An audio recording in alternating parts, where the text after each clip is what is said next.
नमस्कार, मैं कविता सिंह और आप देख रहे हैं DNN India. Jawaharlal Nehru hospital में संविदा पर काम कर रहे कर्मचारियों को पिछले 3 माह से वेतन नहीं मिलने के कारण परेशानियों का सामना करना पड़ रहा है। वेतन रुके होने से कर्मचारियों के घर का खर्च और बच्चों की पढ़ाई प्रभावित हो रही है। अजमेर के जवाहरलाल नेहरू अस्पताल में संविदा पर काम कर रहे कर्मचारियों को पिछले 3 माह से वेतन नहीं मिलने के कारण परेशानियों का सामना करना पड़ रहा है। वेतन रुके होने से कर्मचारियों के घर का खर्च और बच्चों की पढ़ाई प्रभावित हो रही है। कर्मचारियों का कहना है कि 3 महीने से लगातार प्रशासन से गुहार लगाने के बाद भी उन्हें वेतन नहीं मिल रहा। कई बार आश्वासन तो मिला लेकिन भुगतान नहीं हुआ। अब स्थिति यह है कि अधिकांश कर्मचारी आर्थिक तंगी से जूझ रहे हैं। शैलेश गुप्ता ने बताया कि अस्पताल में दिन रात मेहनत करने वाले इन कर्मचारियों की हालत बेहद दयनीय है। उन्होंने कहा कि अधिकांश संविदा कर्मी मात्र 6 से 7 हजार रुपए मासिक वेतन पर काम कर रहे हैं। इसके बावजूद न तो उन्हें समय पर वेतन मिलता है और न ही किसी तरह की अतिरिक्त सुविधा।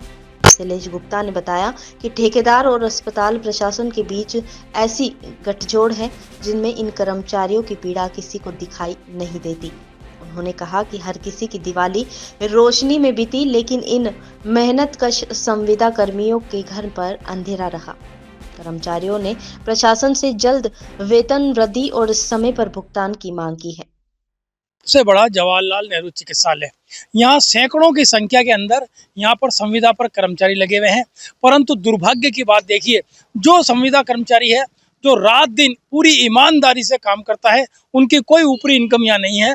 मतलब 6,000, 7,000, 8,000 रुपये उनको तनख्वाह मिलती है।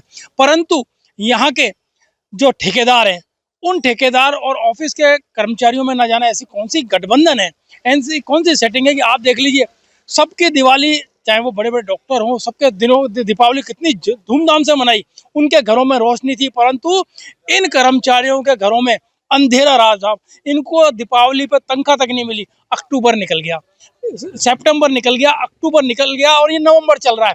3-3 महीने से इनको तनख्वाह नहीं मिल रही है। रात दिन मेहनत करते हैं, कोई इनका सुनने वाला नहीं है। अपनी शिकायत लेके जाए तो जाए कहाँ। इन लोगों को समय पर भुगतान हो। जिला प्रशासन, जो मैं पूर्व में ही मैंने संपर्क पोर्टल पर शिकायत डाली, मुख्यमंत्री जी से मैंने मेल किया, जिलाधीश को भी मैं अभी मेल और संपर्क पोर्टल पर शिकायत डाल रहा हूँ। मैं ये निवेदन करना चाहता हूँ कि इनको पहली 1 तारीख से लेकर 10 तारीख के बीच में जब आपका टेंडर होता है, अभी नई टेंडर जो हुआ है, पन्ना था, एक उदयपुर की फर्म है, उसके जो ठेकेदार है उसको बैठा करके सुप्रीडेंट साहब और प्रिंसिपल बैठा के उसको सख्त निर्देश देवे कि जो टेंडर के अंदर शर्त है कि 1 से 10 तारीख को इनको भुगतान हो जाना चाहिए, उसकी कठोरता से पालन हो। और जितने भी अधिकारी अगर उसमें लिप्त हैं, अगर कहीं बिल रोकते हैं तो उनके खिलाफ भी कार्रवाई होनी चाहिए। परंतु क्या होता है, अधिकारी कहते हैं कि ठेकेदार ने बिल नहीं दिया और ठेकेदार कहता है कि ऑफिस वाले हम इनका ये भेजा नहीं है। तो इन दोनों के बीच में ये लोग फुटबॉल बने हुए हैं। ये बहुत परेशान हो रहे हैं। आज मिलता क्या 7-7, 8 हजार रुपये के अंदर मात्र तनख्वाह मिलती है, तो पेट्रोल जल जाता है। ये कैसे इस महंगाई के युग में अपना परिवार पाल रहे हैं, ये इनसे ही पूछा जाए। तो मैं प्रशासन से निवेदन करना चाहता हूं कि इनको समय पर भुगतान करें। अजमेर के आदर्श नगर पुराना बड़गांव इलाके में उस वक्त हड़कंप मच गया जब एक कबाड़ गोदाम में अचानक भीषण आग लग गई। आग लगने के कारणों का भी पता नहीं चल सका, लेकिन लपटें इतनी तेजी से थी कि कुछ ही मिनटों में पूरे गोदाम को अपनी चपेट में ले लिया। सूचना मिलते ही दमकल की कई गाड़ियां मौके पर पहुंची और आग पर काबू पाने का प्रयास शुरू किया। अजमेर के आदर्श नगर पुराना बड़गांव इलाके में उस वक्त हड़कंप मच गया जब एक कबाड़ गोदाम में अचानक भीषण आग लग गई। आग लगने के कारणों का अभी तक पता नहीं चल सका है, लेकिन लपटें इतनी तेज थी कि कुछ ही मिनटों में पूरे गोदाम को अपनी चपेट में ले लिया। सूचना मिलते ही दमकल की कई गाड़ियां मौके पर पहुंची और आग पर काबू पाने का प्रयास शुरू किया। हालांकि आग इतनी भयंकर थी कि उसे बुझाने में काफी मशक्कत करनी पड़ी। गोदाम में रखा सारा कबाड़ का सामान जलकर राख हो गया। स्थानीय निवासी शैतान सिंह ने बताया कि आग इतनी तेजी से फैल रही थी कि हालात बेकाबू हो गए। उन्होंने कुएं से तुरंत मोटर चालू कर पानी से आग बुझाने की कोशिश की, जिससे स्थिति पर कुछ हद तक नियंत्रण पाया गया। फिलहाल प्रशासन ने मामले की जांच शुरू कर दी है। आग शॉर्ट सर्किट से लगी है या किसी और वजह से। राहत की बात ये रही कि इस हादसे में किसी के हताहत होने की खबर नहीं। करीब आज़ाद पार्क में सूचना मिली कि आदर्श नगर थाने के पीछे एक मिलन गार्डन है। मिलन गार्डन के पास में कोई कबाड़ी का गोडाउन है, उसमें आग लगी है। तो हमने सैदरिया से पहले गाड़ी रवाना कर दी थी। उसके बाद में जो मौके पे देखा मतलब आग ज़्यादा है, तो आज़ाद पार्क से भी गाड़ी रवाना करी। मैं खुद मौके पर मौजूद हूँ और पूरी टीम हमारी काम करने में लगी हुई है।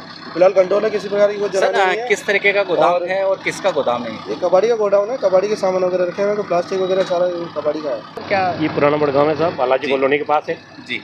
और ये मिलन गार्डन के पास में है। और अपने रवि कुमार का गोदाम है, ये आगरा का रहने वाला। 2-4 गोदाम है इसका। और ये कचरा वचरा किराए पे ले रखी है जमीन जी। तो अभी किस प्रकार से कुछ पता लगा है? नहीं साहब, ये पता नहीं लगा कैसे लगी। लेबर कह रही है हम खाना खा रहे थे, वो खाना खा रहे हैं। लेबर ये कह रही, लेबर कह रही जी। पूरा प्लास्टिक से भरा? पूरा प्लास्टिक है गोदाम है। अभी प्लास्टिक बोतलें का। अभी यहाँ मौके पे हो, क्या हालात देख रहे हैं? अलग कंट्रोल है साहब। कुएं से मोटर और चला दी ये गाड़ी के लिए, पूरी मोटर चल रही, कुएं से सप्लाई हो रहा पानी। नसीराबाद उपखंड के सबसे बड़े राजकीय सामान्य चिकित्सालय में करीब 1.5 साल बाद मेडिकल रिलीफ सोसाइटी की बैठक आयोजित की गई। बैठक की अध्यक्षता जिला मुख्य चिकित्सा एवं स्वास्थ्य अधिकारी डॉक्टर ज्योत्सना रंगा ने की। इस अवसर पर मुख्य चिकित्सा प्रभारी डॉक्टर विनायक गौड़, भाजपा मंडल अध्यक्ष संजय यादव, विशेष मंत्री सदस्य प्रकाश शर्मा सहित अन्य चिकित्सक भी उपस्थित रहे। नसीराबाद उपखंड के सबसे बड़े राजकीय सामान्य चिकित्सालय में करीब 1.5 साल बाद मेडिकल रिलीफ सोसाइटी की बैठक आयोजित की गई। बैठक की अध्यक्षता जिला मुख्य चिकित्सा एवं स्वास्थ्य अधिकारी डॉक्टर ज्योत्सना रंगा ने की। इस अवसर पर मुख्य चिकित्सा प्रभारी डॉक्टर विनायक गौड़, भाजपा मंडल अध्यक्ष संजय यादव, विशेष मंत्री सदस्य प्रकाश शर्मा सहित अन्य चिकित्सक भी उपस्थित रहे। बैठक में अस्पताल की सुविधाओं को सुदृढ़ बनाने के लिए महत्वपूर्ण प्रस्ताव पारित किए गए। इनमें से 2 अतिरिक्त सफाई कर्मियों की नियुक्ति कर उनकी तनख्वाह में मदद देना और अतिरिक्त लैब टेक्नीशियन और फार्मासिस्ट की नियुक्ति करना शामिल किया गया। नेत्र विभाग में बेहतर चिकित्सा सुविधा के लिए 1.75 लाख रुपए की लागत से स्लिट लैंप लगाए और ENT विभाग में 30,000 रुपए की लागत से सेप्टोप्लास्टी सेट लगवाने का निर्णय लिया गया। वहीं अस्पताल में पुराने फर्नीचर की खराब स्थिति को देखते हुए करीब 3 लाख रुपए के नए फर्नीचर क्रय करना भी पारित किया गया। बैठक में डॉक्टर ज्योत्सना रंगा ने कहा कि मरीजों को बेहतर सुविधाएं उपलब्ध करवाना विभाग की प्राथमिकता है। उन्होंने बताया कि जल्द ही अस्पताल में रेडियोलॉजिस्ट की नियुक्ति की जाएगी ताकि मरीजों को सोनोग्राफी के लिए निजी केंद्रों पर अधिक खर्च न करना पड़े। नसीराबाद उपजिला चिकित्सालय की एडवांस की बैठक में डॉक्टर विनायक जिन्होंने PMO का पदभार अभी हाल ही में ग्रहण किया, उनके आने के बाद पहली बैठक थी और काफ़ी चीज़ों का प्रस्ताव पे अनुमोदन हुआ है।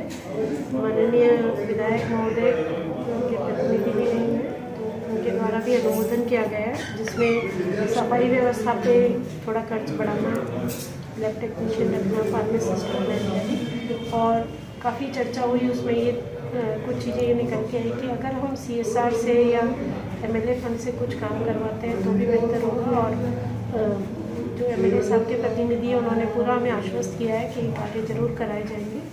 और साथ ही साथ जो अस्पताल की व्यवस्था है, चिकित्सा की व्यवस्था है, वो सुधारने के लिए हमें अजमेर के जवाहरलाल नेहरू महाविद्यालय परिसर स्थित अंबेडकर हॉल में आज न्यूनतम छात्रों का अभिनंदन और चरक शपथ समारोह आयोजित किया गया। कार्यक्रम में चिकित्सा शिक्षा से जुड़े छात्र छात्राओं को चरक शपथ दिलवाई गई, जिनमें उन्हें चिकित्सा सेवा को मानवता की सेवा के रूप में निभाने का संकल्प दिलवाया गया।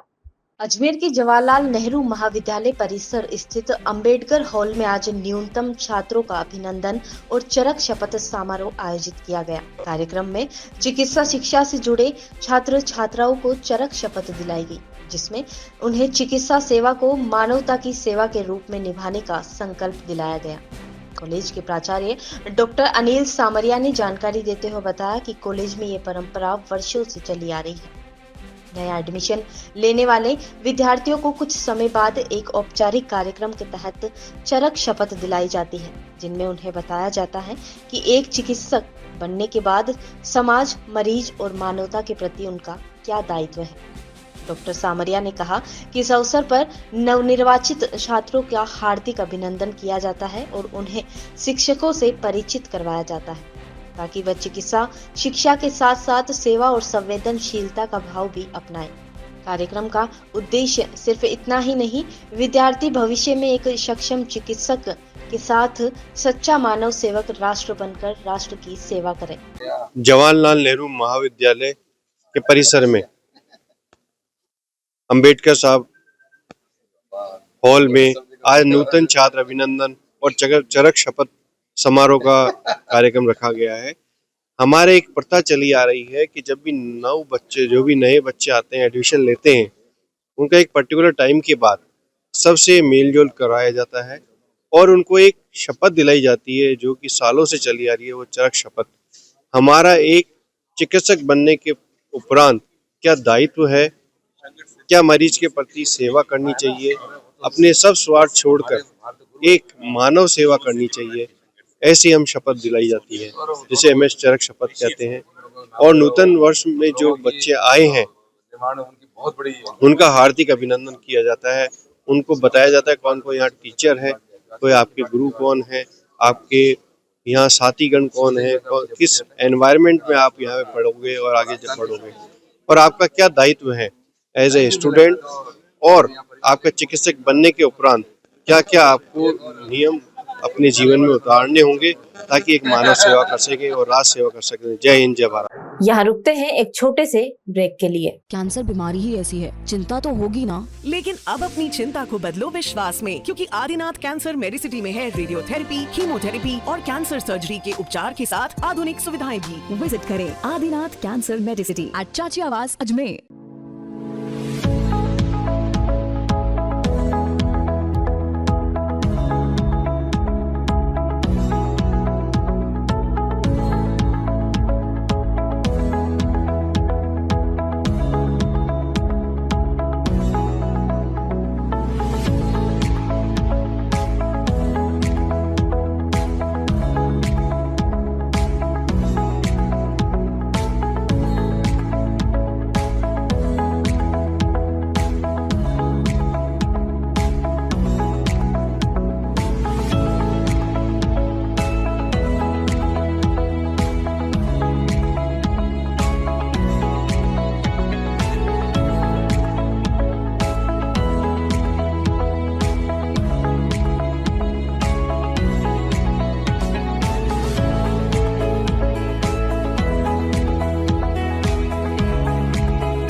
अजमेर जिले के किशनगढ़ से एक चौंकाने वाली खबर सामने आई है। यहाँ एक बुजुर्ग रिटायर्ड कर्मचारी को साइबर ठगों ने डिजिटल अरेस्ट के नाम पर डरा धमकाकर 46,70,000 रुपए ठग लिए।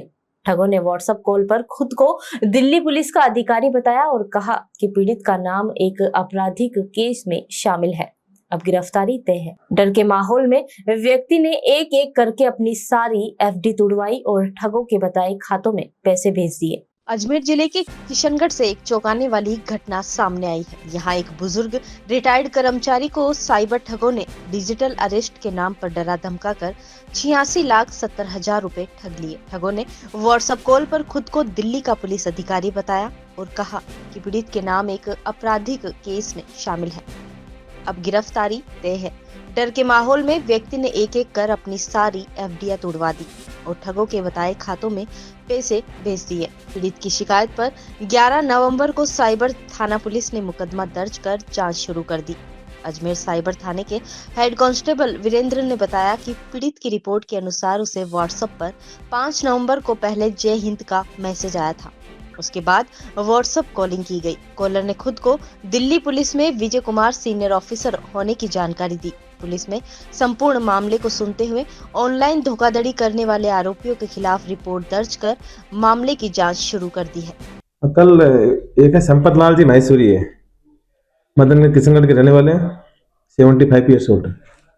उनके साथ में 86,70,000 रुपये फ्रॉड हो गए डिजिटल अरेस्ट करके। वीडियो कॉल पे CBI ऑफिसर बन गए, उनसे 86 लाख रुपए उनसे अपने खाते में डलवा। कैसे गए, मतलब क्या बात कर? उनको कहा कि आप पे मनी लॉन्ड्रिंग का केस है। वो डर गए, घबरा गए, घर वालों को बताया नहीं। अपनी खुद की FD तोड़ के उनको 2-3 टुकड़ों में 86 लाख रुपए उनके खाते में डाल दिए। 316(2), 318(4) BNS व 66D IT एक्ट में मुकदमा दर्ज किया।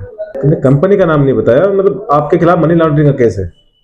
आपके पास में जो पैसा अवैध है, वो अकेले रहते हैं, सीनियर सिटीजन आदमी है, घबरा गए और ये पैसे अपने खुद की एफडियां तोड़ के उनके खातों में डाल दिए। दिल्ली में हुए बम धमाके के बाद अब अजमेर जिले में भी पुलिस अलर्ट मोड पर आ गई है। जिले भर में हाई अलर्ट घोषित कर दिया गया है। जिला पुलिस कप्तान वंदिता राणा ने आज पुष्कर के इजरायली धर्मस्थल और जगत पिता ब्रह्मा राज मंदिर का निरीक्षण किया।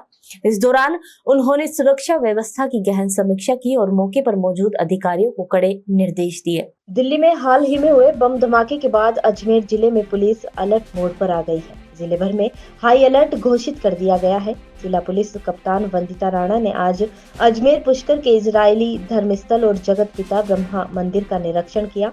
इस दौरान उन्होंने सुरक्षा व्यवस्था की गहन समीक्षा की और मौके पर मौजूद अधिकारियों को कड़े निर्देश दिए। एसपी ने कहा, किसी भी संदिग्ध गतिविधि को नजरअंदाज न किया जाए।